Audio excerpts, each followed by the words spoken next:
आप सभी का नमस्कार जूले।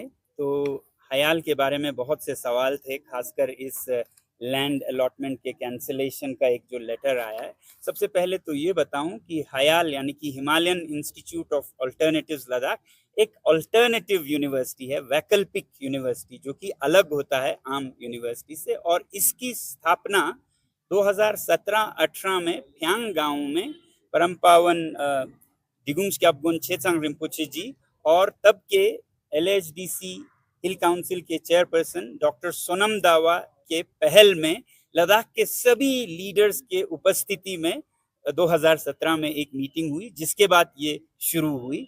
और इसका अगुवाई CEO और फाउंडर के रूप में पिछले 8 सालों से गीतांजलि जी कर रही हैं। ये सीरियल एंटरप्रेन्योर रही हैं, एजुकेशनिस्ट रही हैं डॉक्टर गीतांजलि।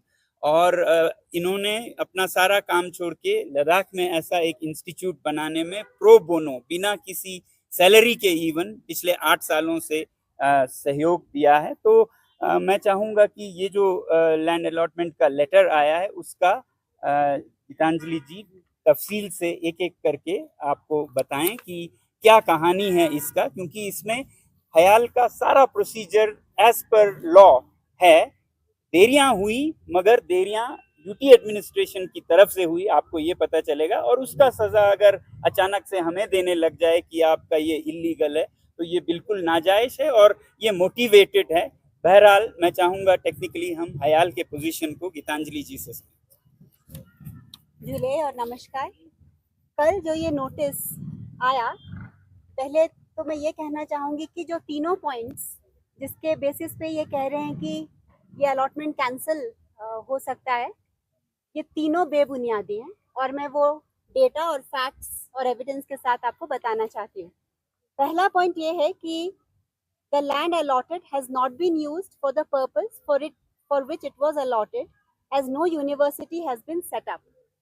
तो फर्स्ट ऑफ ऑल, पिछले 5 सालों में 400 से ज़्यादा बच्चों का कॉन्वोकेशन हो चुका है। 400 से ज़्यादा बच्चे यहाँ अलग अलग courses, long term, short term fellowships में पढ़ के जा चुके हैं।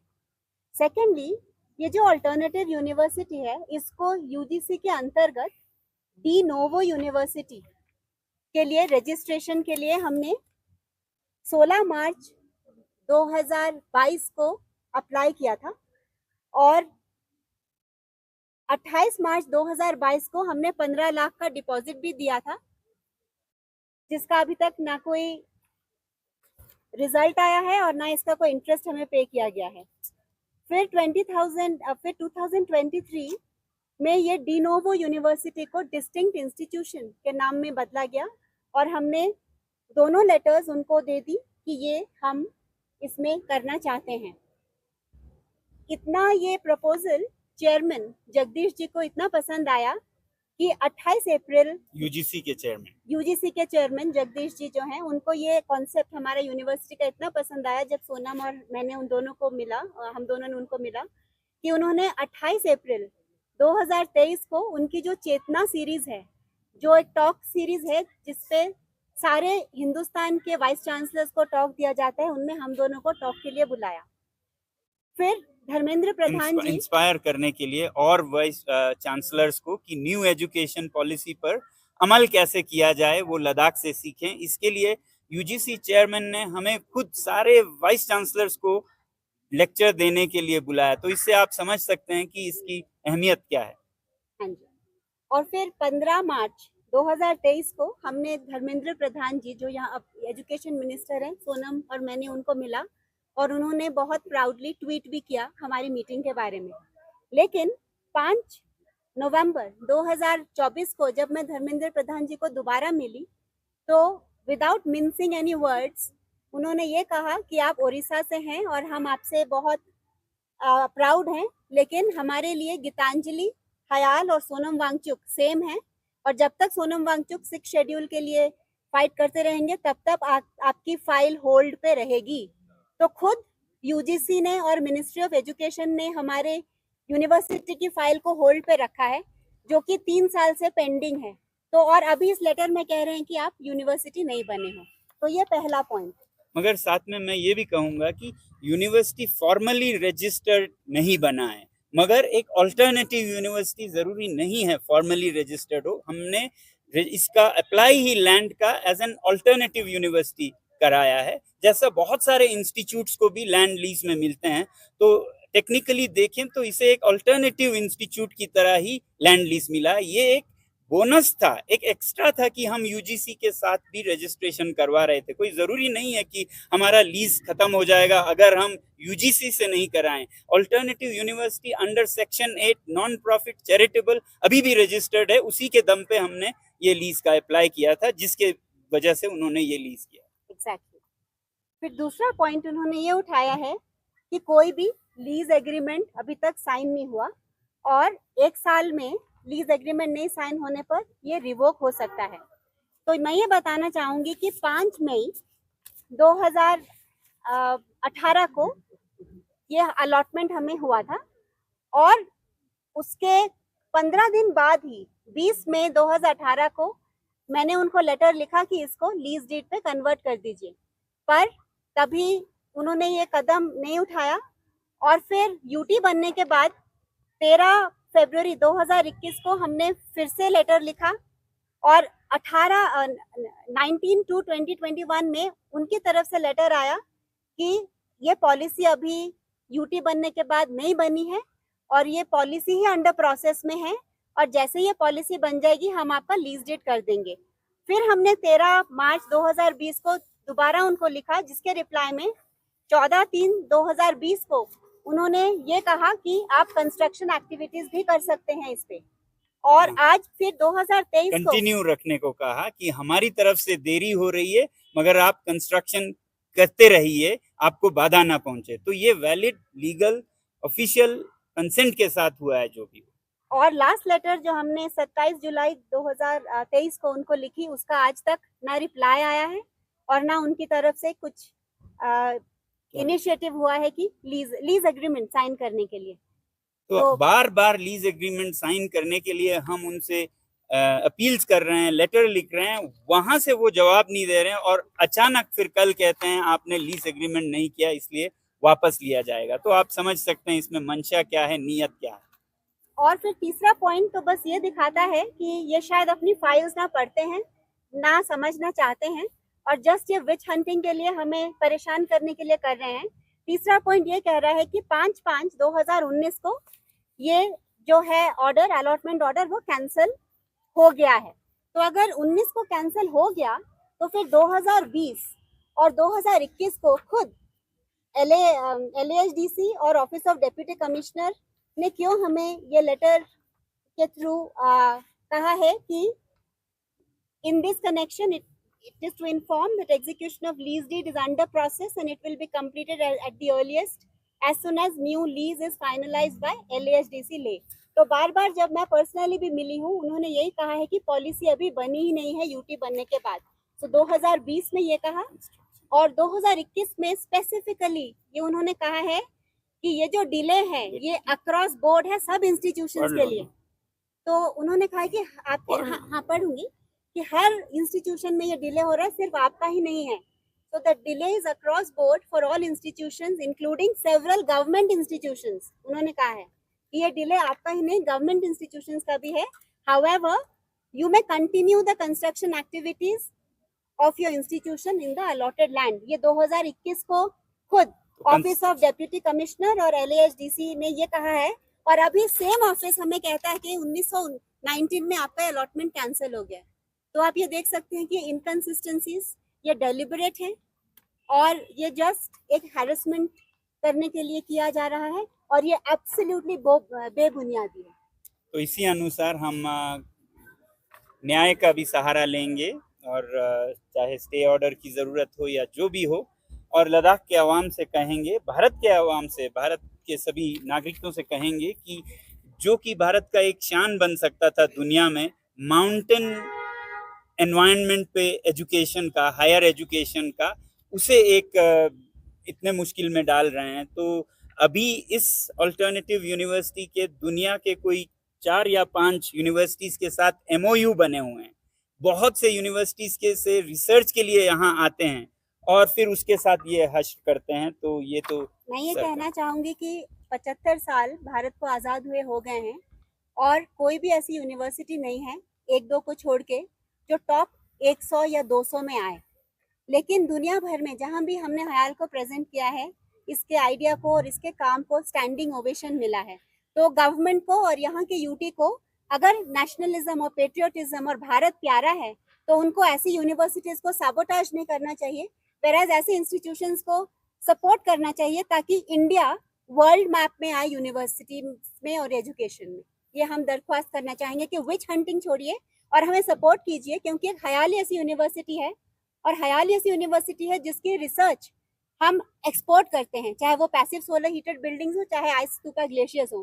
बाकी मोस्ट यूनिवर्सिटीज इंपोर्ट करती हैं टेक्नोलॉजी को। तो ऐसी यूनिवर्सिटी जो इतना सराहनीय काम कर रही है, उसको पॉलिटिक्स के साथ मिक्सअप ना करें, उसको दूर रखें और हो सके तो सपोर्ट करें अगर वो ट्रूली नेशनलिस्टिक हैं और भारत को प्यार करने वाले हैं।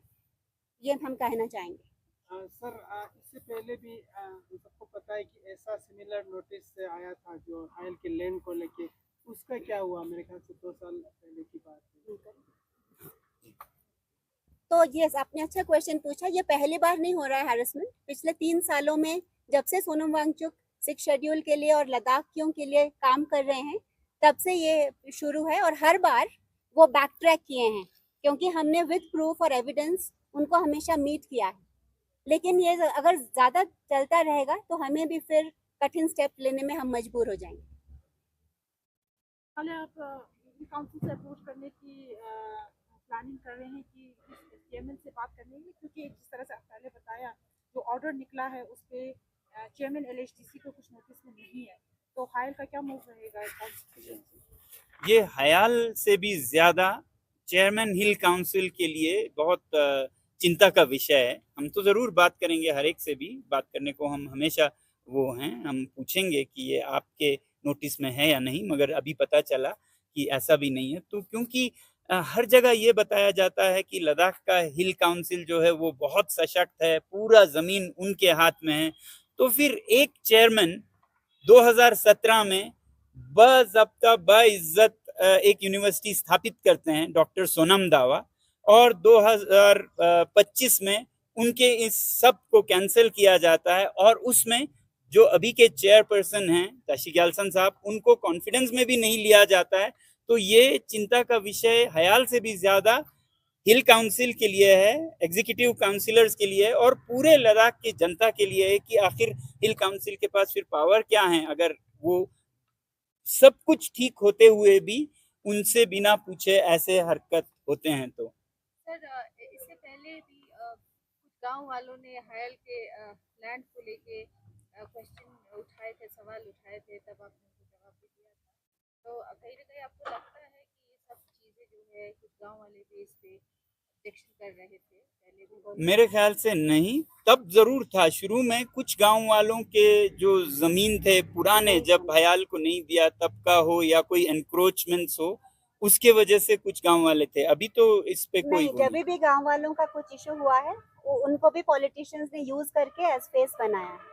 हाँ, बहुत बार ऐसा हुआ है। हमारे पास गांव वालों से not only no objection certificates हैं, पर बहुत सारे थैंक यू लेटर्स हैं जो हम फ्यांग के गांव वालों के लिए करते हैं। तो मॉनेस्ट्री से लेके जो पास्ट गोबाज और सरपंच और सारे फार्म स्टेज सभी के साथ हमारे बहुत अच्छे रिलेशन रहे हैं। कुछ गांव वालों को पॉलिटिशियंस यूज करते हैं एज अ फ्रंट, तो वही प्रॉब्लम क्रिएटर्स रहे हैं आज तक। Otherwise we have had no problems with the villagers of Phyang. Ma'am, आपने बताया कि जो एग्रीमेंट साइन होना था within a year land allot करने की, आपको बोला यूटी बनने के बाद पॉलिसी चेंज हो गया, लेकिन यूटी बनने से पहले भी काफी 1 साल से ज्यादा टाइम बीत गया जब आपको लैंड का बात हुआ डॉक्टर। हाँ, तो तभी भी डिले क्यों हुआ? हाँ, तभी भी उन 2 लेटर्स उस दौरान लिखी गई हमारे थ्रू, वो रिप्लाई नहीं आया। तो फिर हमें बाद में ये पता चला कि लद्दाख में या तो रेजिडेंशियल लैंड के लिए प्रोविजन था या कमर्शियल लैंड लीज का। इंस्टीट्यूशनल लैंड का कोई क्लॉज नहीं था। और आज तक जितने भी बाकी इंस्टीट्यूशनल लैंड दिए गए हैं, उनके साथ भी कोई लीज एग्रीमेंट साइन नहीं हुए थे तब तक। और हम ये समझते हैं कि ऐसे बहुत से इंस्टीट्यूशंस हैं जिनके लीज का भी कागज उनके पास है। तो हयाल के साथ भी वही होना चाहिए जो लद्दाख के तमाम संस्थाओं जिनका सिमिलर केस है उनके साथ भी हो। हयाल को अलग लेके वो विच हंटिंग करें, ऐसा हम जस्टिस नहीं समझेंगे। और ये इस लेटर बात को मैं दोबारा स्पष्ट करना चाह रहा हूँ। आपने क्लियरली बताया कि इंस्टीट्यूट के लिए हिल काउंसिल की तरफ से लैंड लीज का कोई प्रोविजन नहीं है, only for residential and commercial. हाँ जी। और ये जो लेटर आप तब बिफोर यूटी, ये जो देखिए 19/2/2021 में LAHDC और डिप्टी कमिश्नर के ऑफिस से असिस्टेंट कमिश्नर का लेटर है कि ये डिले जो है अक्रॉस बोर्ड है, सब इंस्टीट्यूशंस के लिए, इंक्लूडिंग गवर्नमेंट इंस्टीट्यूशंस के लिए। तो इसीलिए इट्स नॉट जस्ट कि हमारा डिले हो रहा है, पॉलिसी ही नहीं बनी थी। तो आपका ये भी कहना है कि जिस तरह से 60 के मूवमेंट को आप सपोर्ट कर रहे हैं, इस वजह से भी ये सारी चीजें हो रही हैं?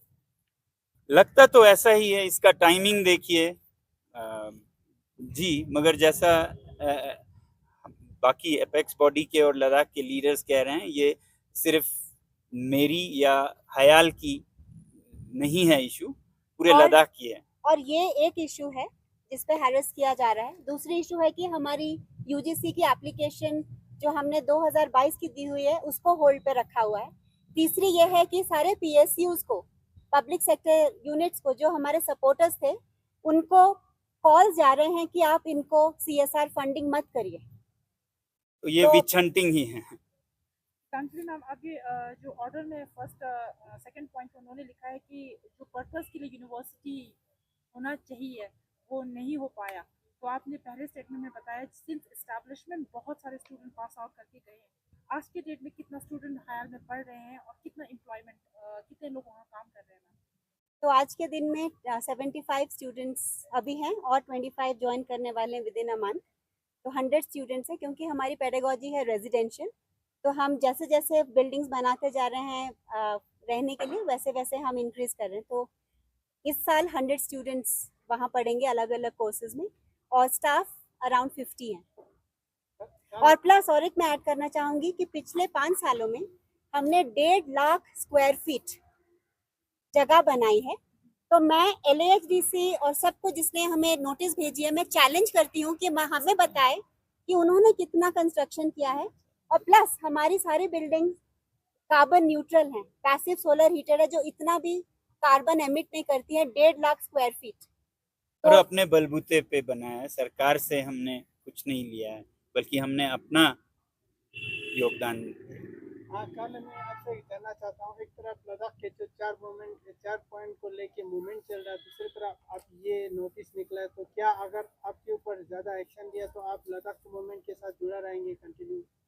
इसमें कोई रिलेशन नहीं है ना। लद्दाख के मूवमेंट के साथ मैं एक अपने नागरिकता का फर्ज निभा रहा हूँ, और ये जो मेरा शिक्षा का काम है सबके साथ मिलके, उसका हिस्सा है। इन दोनों में कोई कनेक्शन नहीं है। बिल्कुल, मैं तो यहाँ शिक्षा की जरूरत है वो करता रहूंगा, वहाँ आंदोलन करना पड़े, अनशन करना पड़े, वो करूंगा। धन्यवाद बहुत बहुत।